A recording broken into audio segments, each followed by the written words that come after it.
something else I want to normalize. I will be honest and say, like, I'm not okay. Like, I'm definitely, I've turned to my partner so many times. I'm like, I'm not well. Like, I'm not doing well. And I think from the outside, it can look like I am, that I'm functioning, that I'm getting up and doing what I have to do. And I am, but it's almost like I'm on autopilot. I'm kind of half there. I'm not really present.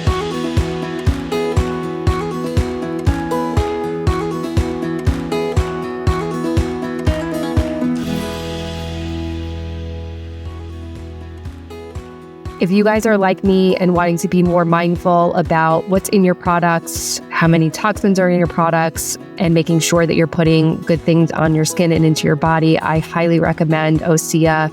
I did a total revamp on all my products, and this is one I have been using and now is a staple in my bathroom. I particularly love their Ocean Eyes Age Defining Serum. I feel like I don't have bags under my eyes anymore, and I just feel really good putting this on my skin, knowing something good is going on my skin and into my body. So if you want to check out Osea's products, use our code QTCPOD10 to get 10% off your first purchase. Hi guys, welcome back to Quiet the Clock.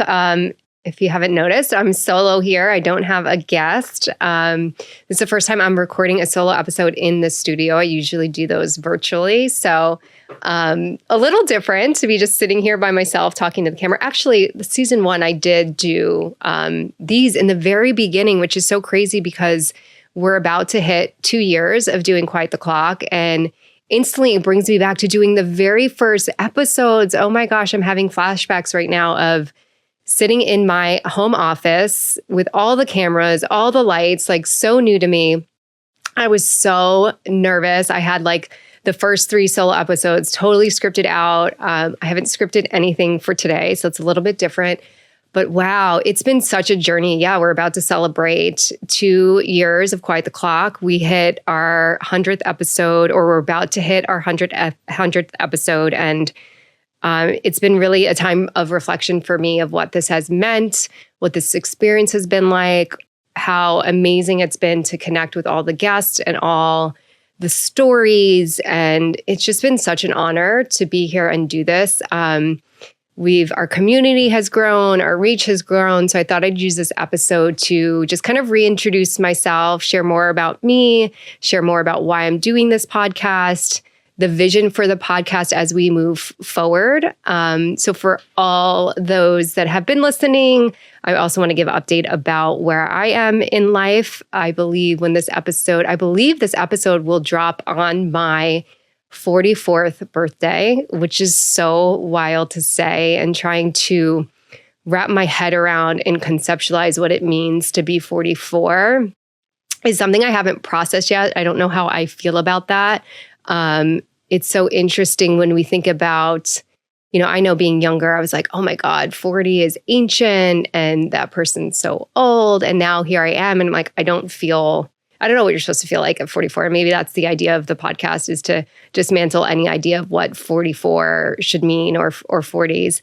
But I'm Beth. I am the host of this incredible podcast, Quiet the Clock. I am a licensed mental health counselor. I own a group practice in Midtown Manhattan called NYC Therapeutic Wellness, where I have incredible therapists that are supporting so many people.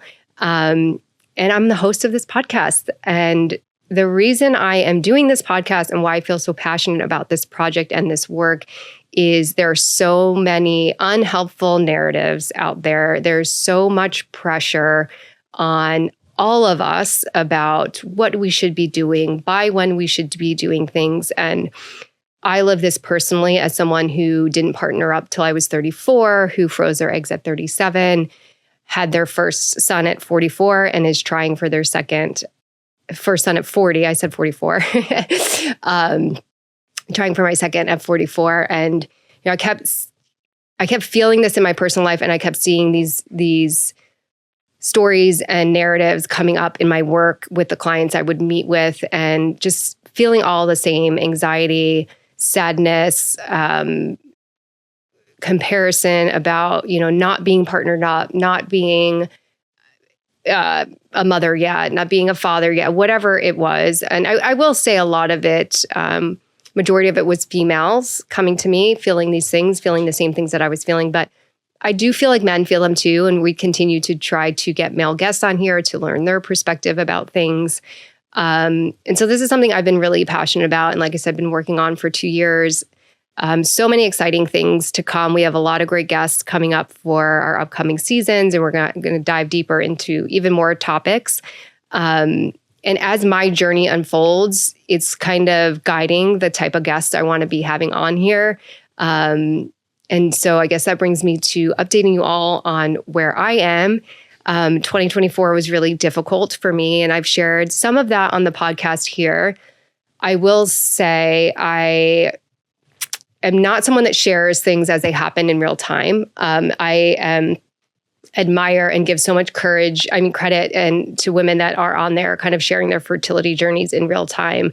So I will share that I am still very much in the thick of it. I will also say when I am out of it, whatever that looks like, I have so much more that I want to share and bring to this podcast. I've been very disappointed by the way that the fertility world looks. I will share more about why I feel that way. But yeah, just to back up, 2024 was really, really difficult for me for many reasons. I started the year off attending a funeral of a 4-year-old for a very good friend of mine from college, lost her daughter, and that's how I started 2024. And then it was just sort of the snowball of things that just kept happening. We lost my partner's grandmother in March of 2024, various things that were very difficult to deal with and to navigate. And it just kept feeling like the punches kept coming. On top of all these other kind of life events happening, I was in the midst of a fertility journey that started in November of 2023, and very blind to what a fertility journey looked like.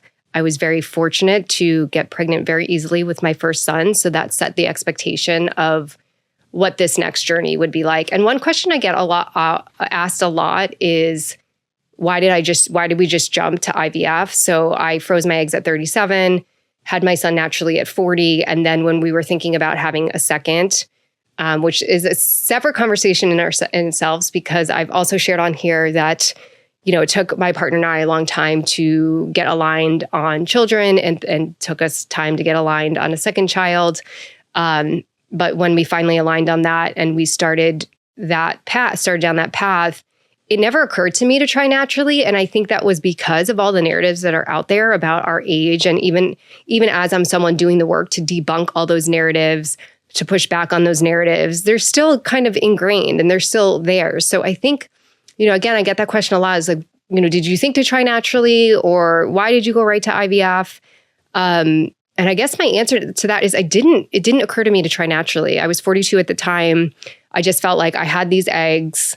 Let's fertilize these eggs. Let's make embryos and go down that path. Knowing what I know now, I do wish I had tried naturally first, but that's the answer to that question. And so because I had my son so easily, my expectation was my body is built for this. It did it so easily. It did it at 39 at an age where everybody's telling us like, it's not going to happen. So I just felt like I'm good. I'm primed for this. Did my first transfer and it didn't work. It did not work. It was the day after Thanksgiving. I'd gone in for the blood work. I made the decision after the blood work to come home and take a pregnancy test, and I was floored when it was negative. I literally fell to the floor crying, and that set me on this journey that I've been in for about 1.5 years now. 3 failed transfers with all genetically tested normal embryos, 4 miscarriages, 2 IUIs, 1 natural pregnancy. And along the way, learning after the fact, learning that you should have a full thyroid panel, learning that I have Hashimoto's, learning that I have anemia, that I'm anemic. And so it's been pretty devastating. I've been pretty distraught about how misled I feel like I've been, how misinformed I've been. I recently in February had my 3rd failed transfer, which led me to switch doctors. And that's where I am at now. And completely overwhelming, to manage the mental load of it, to manage the emotional devastation of it, and then get back up and find the new doctors, fill out all the new paperwork, all the communication, all the emails, get the medical records sent over. I was having a conversation earlier that it's just totally a full-time job. And again, life is not stopping. Like life is not stopping while all of this is happening. A week after my failed embryo transfer, I got in a really horrible car accident where someone blew a stop sign and just nailed me. Sort of like life just keeps piling these things on. I started 2025 at another child's funeral. And I remember being there being like, what the heck? This is how I started last year. And there was this feeling for me that like, and I think a lot of people felt this because I'm hearing that there was this expectation and desires like, once we get out of 2024, like we're good, like fresh start, turn the leaf, 2025 is going to be the year. Everything's going to like magically get better. And for me, it's not been an experience. 2025 has been really, really unkind. And I'm hearing that quite a bit from a lot of other people, that 2025 is not what we had hoped for, is not what we had expected. And just various different things. Just it feels like life keeps coming and there's these waves keep coming that just keep knocking me down. I don't have enough time to get back up. And I wanted to share today, kind of, I guess that's the quick overview and update of where I am, navigating this fertility journey, changing doctors. I've had lots of testing, surgeries, procedures, and how I've managed the overwhelm and what I'm doing to take care of myself. Lately, I've been thinking a lot about sort of our reactionary response to the question, how are you? And for me, previously, it's the reflex to say, I'm good, everything's good. And I started really thinking about how disingenuous that response is and how it separates myself from what I'm actually really feeling. It does not align at all with actually what's going on in me. And I think, again, it's a societal like normalization of like, that is how you respond. You're not honest or transparent about what's really going on. And I just remember continuing to think like, well, wait, that's not how I feel at all. And so something else I want to normalize, I will be honest and say like, I'm not okay. Like I'm definitely, I've turned to my partner so many times. I'm like, I'm not well, like I'm not doing well. And I think from the outside, it can look like I am, that I'm functioning, that I'm getting up and doing what I have to do. And I am, but it's almost like I'm on autopilot. I'm kind of half there. I'm not really present. I'm really grateful and fortunate to have my son because he is the one person in one place where I try to be as present as possible. And I don't want to lose any time with him because I'm, having a difficult time navigating life and this fertility journey. But I'm not doing that great.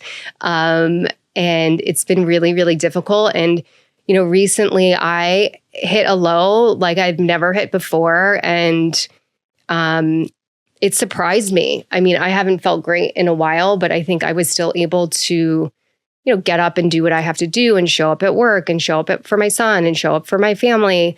But also like not taking care of myself. And I remember, I think it was like last week or 2 weeks ago, I was just like hit this low. I didn't recognize the feeling.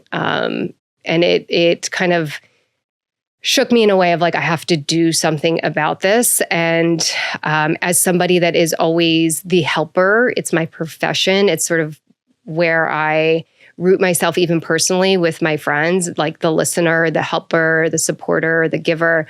I've had to ask for a lot of help and it's been really uncomfortable. It's not within my norm. I'm working with a couple different therapists right now. And it's been humbling in a way. It's difficult for me to ask for that help. And I think it's the same for a lot of women where it can be difficult to acknowledge that you do need help, to acknowledge that you can't keep wearing all the hats, to acknowledge that you can't, juggle all the balls. And so I feel proud of myself that I've acknowledged that. I feel proud of myself that I've been probably more honest with myself about how I'm really feeling and how I'm really doing. And I think even talking about it here is important because I see it in my work. And I think a lot of us maybe are not doing great, but we're still functioning and we're presenting as if we're doing so well. I've had made great connections through this podcast, and a lot of the guests I do keep in touch with, and it's been such a pleasure. And, previous guest was checking in, and I was honest about how I was doing. She's like, wow, you would never know. And I think it's important to share that, because often we assume things by what we are seeing. We assume things by kind of the perception and picture that's curated, that everybody is doing great. And again, I think it's normalized to not be really honest about how you're feeling, or the honesty and vulnerability is saved for therapy. And I always say I have such a privileged seat to be on the other side of people showing up really vulnerably. So I am really learning to try to ask for help, to be in the receiving of the help, to start to do things to take care of myself. It's gotten very overwhelming. And again, I'm hearing from a lot of people that 2025 has kind of looked the same, where the hits don't stop coming. And how do we keep showing up, and how do we keep taking care of ourselves when it feels like we can't catch a break, we can't get our footing? And for me, it has been asking for help. For me, it has been slowing down. It has been stepping back from work where I can, when I can. I know not everybody has that option. It is prioritizing things in a way that's like, do all these things have to get done right now? What is the worst thing that is going to happen if the dishes don't get done or the laundry doesn't get folded? And really finding a pace that is more supportive of where I'm at and how I'm feeling. I was reminded, and the person that reminded me this is sitting behind the camera, but I was reminded today of my word of the year, which is grace. And I was sharing my updates with her and kind of where things were at and how I was feeling.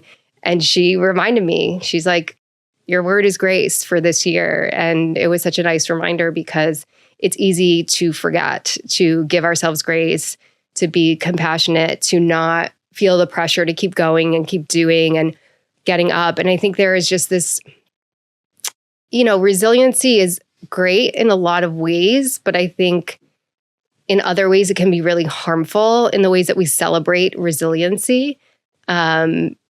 And I think we should be careful about how much we celebrate resiliency or what that looks like, because sometimes it can message to us, like, no matter what, we have to get up and keep going. And to all the ladies and men and women that are in fertility journeys, it can be really difficult to do that. And it kind of requires us of that, because we have this goal and we have this outcome that we want. And, there's a loss, and you get up and you keep going. And I've had so many losses at this point that it's just compounded. And I have to acknowledge and say, like, maybe I just can't get up right now and keep going. And maybe I just have to sit and pause and give myself grace and give myself more compassion. When you put age next to fertility, 44 can seem sort of scary, but I've learned so much through this fertility journey about the power of nutrition and diet and lifestyle and acupuncture and holistic medicine and mindset and spirituality, that I'm not afraid of that number as much. And I don't want anyone else to be afraid of that number, especially if you're on a fertility journey or just a journey, any journey, period. Really, again, kind of tying back to the purpose of this podcast, which is to destigmatize timelines and time and age and judgment if we're not somewhere by a certain age. So I'll probably come back on and share more about turning 44 and what that feels like for me. I'm so grateful to sit here and be able to have this conversation with all of you, staring at the camera, talking. I'm so grateful for the people that are around me now, the support systems I have, the incredible women that show up for me. Again, I'm kind of being in this place of receiving the help and support is fairly new for me and still really uncomfortable, but I'm trying to push myself and get more comfortable with it. And I'm learning a lot. I was having a conversation earlier about how much I've learned in this journey, especially this fertility journey. And as heartbreaking as it's been, as devastating as it's been, there's been so much I'm taking from it. There's so much I understand more about myself, about asking for help, about community, about my health, period. That I truly mean that there is gratitude there, while also not being okay, while also being pretty heartbroken and devastated. And, it is a wholehearted truth and belief for me that we can hold space for many emotions. And so that's the space I'm holding right now. There is a lot of gratitude. There's been so much growth, and there's been so much heartache and devastation. And I'm just excited to continue to be here. I'm excited for more episodes and more years of Quiet the Clock and more conversations and more guests. Yeah, and I'm excited to just keep destigmatizing, dismantling timelines and pressures that make all of us feel bad, normalizing journeys that look different, normalizing not feeling okay, not being okay, allowing there to be space for us to be truly who we are and feel what we are actually feeling. So thank you all for being here. Thank you all for listening. Thank you for being part of this community. I'm excited to watch it continue to grow and excited to see where this goes. So I am no longer a coffee drinker. Coffee is something I gave up in revamping my diet for my fertility health, which is very hard to do. But luckily, I found something amazing to replace it with, and that's my morning matcha that I use Kuli Moringa for. It gives me that same ritualistic feeling of having something warm in my hands in the morning without the caffeine. And I have loved having that as a replacement for my coffee. I love this product so much. It is delicious. And I honestly don't miss my coffee. So if you want an opportunity to check out Kuli Moringa, you can use our code QTC25 for 25% off your first purchase. Hey guys, I'm Beth. Thank you so much for tuning in to Quiet the Clock. If you want to hear more episodes and learn more about how to dismantle societal timelines, live life on your own terms, live life fully and authentically, subscribe to our channel on YouTube, and you can also follow us on Instagram and TikTok at Quiet the Clock Pod.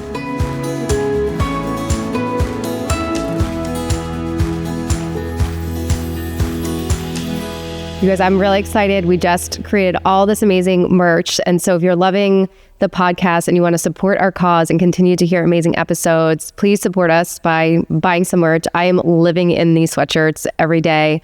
We have a range of colors. We have hoodies, we have mugs, we have hats, we have journals. We have all of the things, and I love having them on because it's just a reminder to quiet the clock, to slow down, to let life unfold and be happy. So there's meaning and purpose behind wearing it too, which is a nice reminder. So check out our website, quiettheclock.com, to get your merch.